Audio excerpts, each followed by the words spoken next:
I've done more research on this purchase than on any purchase I've made in a long time.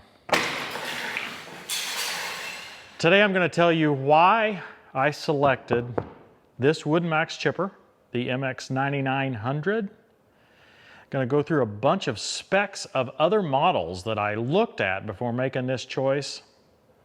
I'm not actually going to use it today, so if you're wanting an action video, this is not it.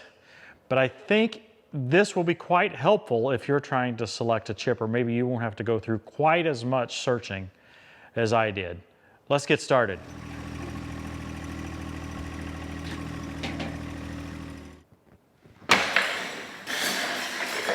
This packing is unbelievable. I mean, really unbelievable.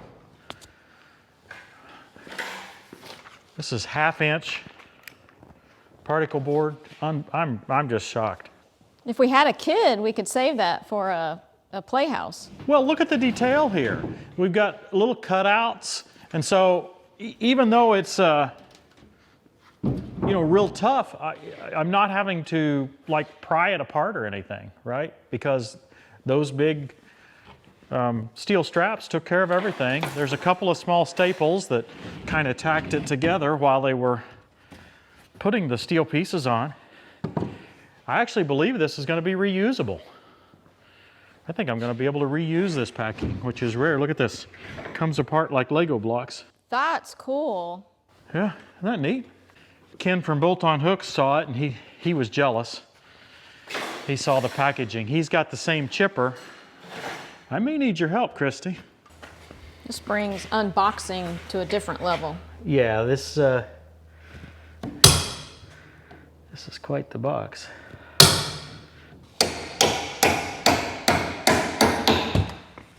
You get on that side and me on this side. Grab it like this.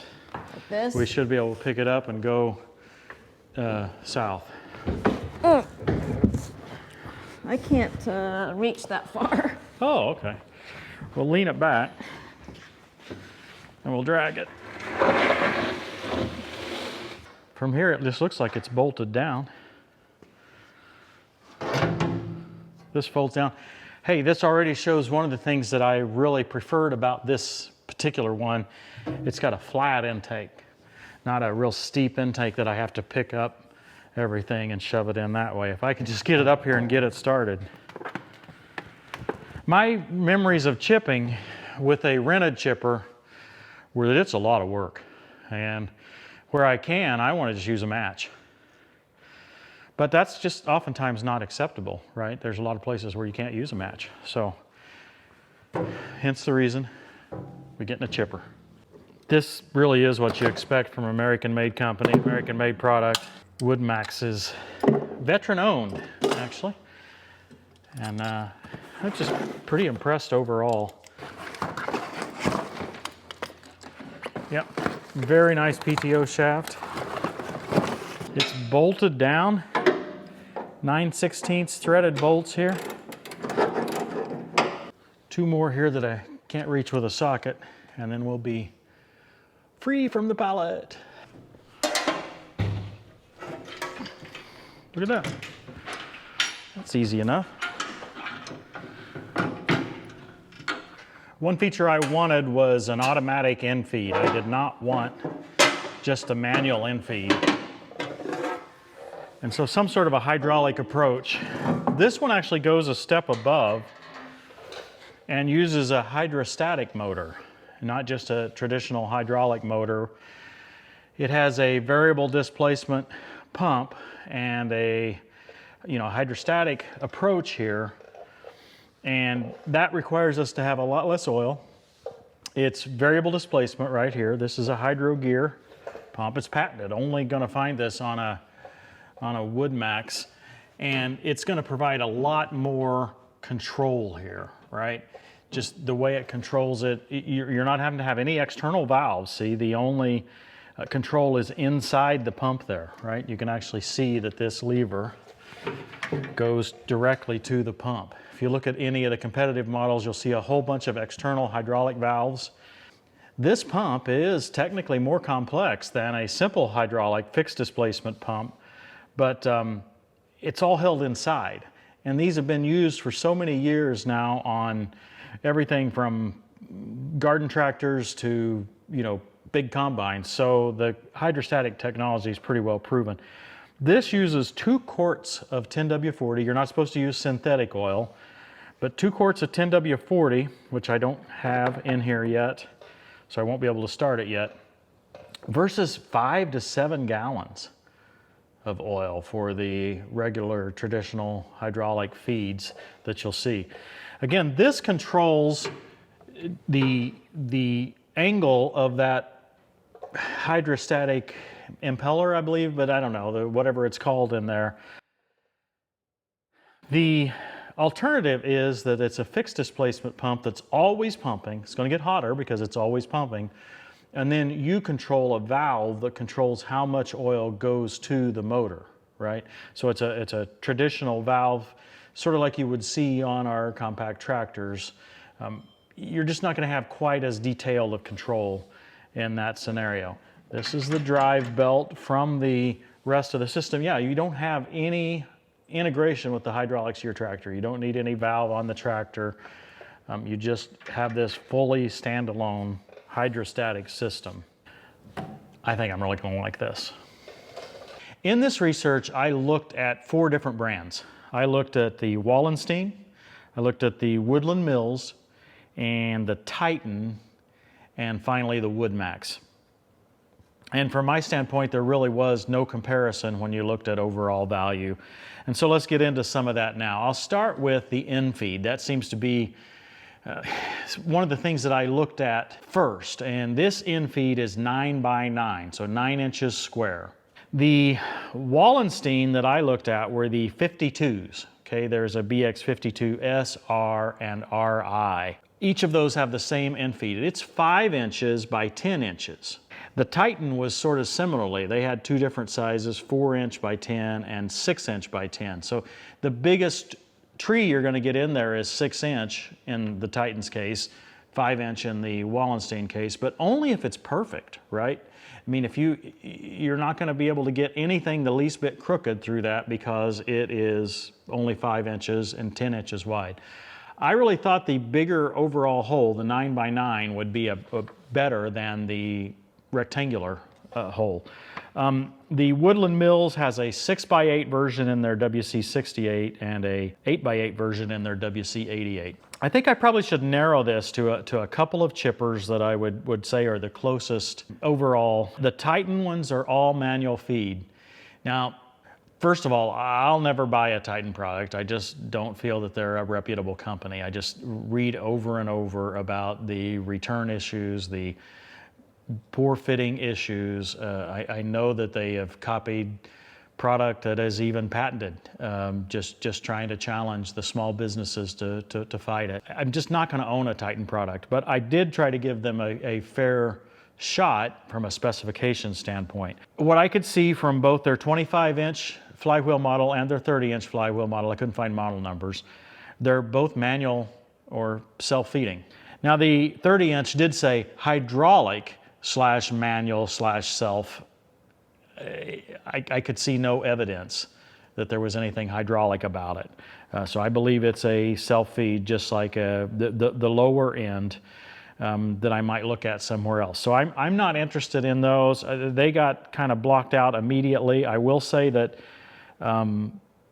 even from a price standpoint, some of these others, I believe, beat them. I'll go ahead and show the specs of them as we go along, but I may not mention it verbally here. The 4 that I'm most interested in, and I think that you might most be interested in, are the BX52R from Wallenstein. It's priced a little high, but other than that, it's competitive. From WoodMaxx, it's the MX9900 and the WM8H, because they're kind of at different extremes in their price, and yet they're still really capable. And the Woodland Mills WC88. So let's look right here on the screen at the Infeed sizes. We see that the 2 WoodMaxx models I've chosen here are 9 by 9 and 8 by 8 on the Infeeds, both quite large. The WC88 from Woodland Mills also has the 8 by 8 Infeed, and the BX52, as I said, is 5 by 10. Before we go any further, you're probably going to want to see the prices of these 3 or 4 models. We'll see that the Wallenstein BX52R is by far the most expensive at $8,980. The MX9900 here is $5,845 plus $250 shipping. The WM8H, which is still hydraulic feed there, is $3445 plus $250 shipping. And the Woodland Mills is $3549 plus $200 shipping. So the Woodland Mills is, we're going to see closer in specs to the WM8H, and it's priced $100 more than the WM8H when you include shipping. After the Infeed, the first thing I looked at is the flywheel. And the flywheel is the largest and heaviest on this machine. It's 220 pounds on the MX9900. It's 26.5 inches. The Titan does have a 30-inch, but they don't list the weight, so I'm not sure what the weight is on it. And likewise, I don't have the weights on the flywheels of the Woodland Mills, but they are both 24 inches. The WM8H is also 24-inch, and it's a 200-pound flywheel. Now we get to the Wallenstein. Remember, it's priced quite high. It has a 125-pound flywheel. Closely corresponding to flywheel size is the speed at which they spin. The Wallensteins appear to be all direct drive, so 540 RPM. The WoodMaxx here, 1200 RPMs on the MX models and 1120 RPM on the Chinese WM8H. The Woodland Mills, 1100 RPM on their 88 model. Woodland Mills and the WM8H WoodMaxx are all made in China. This machine made in the USA, so the MX models, the 8800, which I haven't mentioned yet, and the 9900 are both US made. Having a larger flywheel, a heavier flywheel that's spinning faster is going to give you more momentum, right? So when you shove a log in there, it's going to take more to slow it down, right? So it's going to be more resilient against a momentary hard spot. So I think a heavier flywheel overall is better. I mean, I suppose in theory, if you had a 3,000-pound flywheel, it would be pretty hard to stop it with a 6-inch log, right? It'd also be pretty hard to start it with a compact tractor. But that's the point. A heavier flywheel, it takes a little bit longer, a little bit more effort to start, but it will power through some of those difficult spots. So I think a heavy flywheel, a larger flywheel, a faster flywheel is all a good thing. I mentioned the hydrostatic feed, which is unique to the American-made WoodMaxx.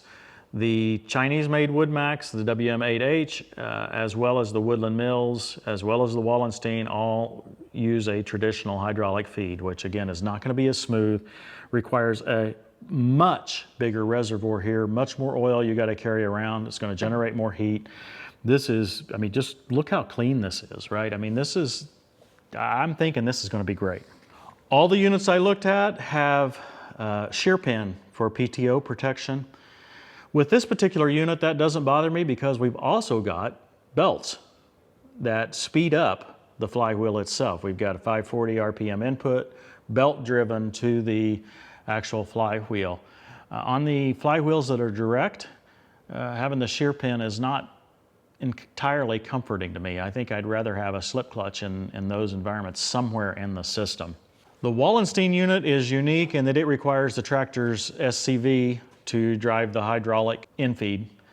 That's the only one that does that. In some ways you'd think that should be cheaper, but then that model seems to be nearly twice as much money as the other ones. I thought maybe not having your own hydraulic reservoir, pump, motor, all that would, but no, it seems like it's even more expensive. So overall, from my standpoint, the Wallenstein is just not cost effective at all. It may be a wonderful unit, and maybe that's where their market is. Maybe it is purely commercial. I just can't imagine the BX52 being cost competitive. Now there are some smaller ones that are more suited to homeowner, but they're not competitive in size to this at all or in capability. So I just don't understand. So in a sense, the Wallensteins for me were totally blocked out because of cost. I couldn't find any way to justify it. Now, the BX52RI has a very nice feature I would love to demonstrate to you guys, and that is, they call it IntelliFeed or P3 Pulse. Basically, it's supposed to automatically feed the wood at the appropriate speed, right? So you take your log, you put it in there. If it begins to slow down, it will stop or maybe even reverse the log and allow the tractor to catch back up, and then it'll feed it through again. That's a wonderful feature if it works properly. But for $12,000, I can't demo it to you. And quite frankly, I see no demos except for a couple of old videos from Wallenstein on YouTube. So if you know of a Wallenstein video that shows that IntelliFeed or P3 Pulse feature very nicely, leave it in the comments section below. I'd like to see it. Now, one more cool feature of the WoodMaxx is, as of now, you can get it 5% off with coupon code TTWT. It's the first time they've ever partnered with an influencer, to my knowledge, especially with a discount. We're excited about that. And as I say, we went to a lot of effort to choose this particular model. Now, I don't want to come across as arrogant with this statement, but I do want you to understand a little bit of behind the scenes. Beginning YouTubers, beginning influencers, if they have a chance to partner with someone, they have to kind of choose whoever they can get to partner. And we understand we were that way when we first started. We were careful still to select partners because we just didn't want to represent a company or a product that wasn't up to our standards. And that cost us early on because we did have our opportunities with some of these other companies. In this case, we're far enough along in the influencer game where I'm simply not going to choose a product that I don't think is the best value. If there's a couple that I think are pretty close, yeah, I'll choose the one that I think overall becomes best for you. But in this case, I don't see anything comparable in overall value to the MX 8800 or MX 9900 in this class, especially with that 5% TTWT discount. So we've been kind of working on this for a long time with WoodMaxx to get this set up, and again, we just weren't going to work with any other because we just didn't see the value. I've got to put my PTO shaft on. I've got to put some oil in it here. But other than that, I think it's ready to go. There's really not much assembly required, and it comes with its own stand. It's all built in there, so it's going to be easy to park. It's not going to take up much space. By the time you fold this down, it's, you know what, 4.5 feet tall, and less than 4 feet wide and 4 feet deep. I mean, this is for such a large unit, this is pretty compelling from a storage standpoint. I'm going to try this on the 1025R if I can lift it. If I can't lift it with a stock 1025R, we'll try it with Johnny X. And then we'll go up from there and we'll see how it performs with different machines. It's rated at 25 horsepower minimum. I'm absolutely certain that we will see improved performance all the way up at least to our 45 horsepower 3046R. I have no idea if we'll see better performance above that, but I'd like to try it, right? So if we still have the 4075R, we may try it on it. If not, we may even try it on the 5075E. I don't know if we'll see any benefit when we get up to that amount of horsepower. And who knows, it may not even be rated for that much horsepower. But we'll try it on a variety of tractors and try to help you understand the capabilities on a different machine. Over time, we'll show the internals, we'll show the knives, we'll probably have to do knife replacement at certain points. This unit is ours for the long term, so we'll just put it through its paces and use it like we do any other piece of equipment. Like I say, if I can, I use a match. But we've had several instances, I've shown you some quite recently in fact, where we can't use a match. And it sure would be nice to chip the stuff right there on site and not have to worry about it anymore. Thanks again to WoodMaxx for working with us on this product. We're going to give it a once over and a twice over and a thrice over. I promise you, we're going to be working this guy pretty hard over the next several weeks. Maybe a little while before I get to it. I'm real busy. But we're going to get to it as soon as we can. I hope you guys have enjoyed this. If you have any questions about this machine, leave them in the comments section below. Thanks for watching, everybody. We'll see you next time on Tractor Time with Tim. Consider this, you who forget God, or I will tear you to pieces, with no one to rescue you. Those who sacrifice thank offerings honor me, and to the blameless I will show my salvation.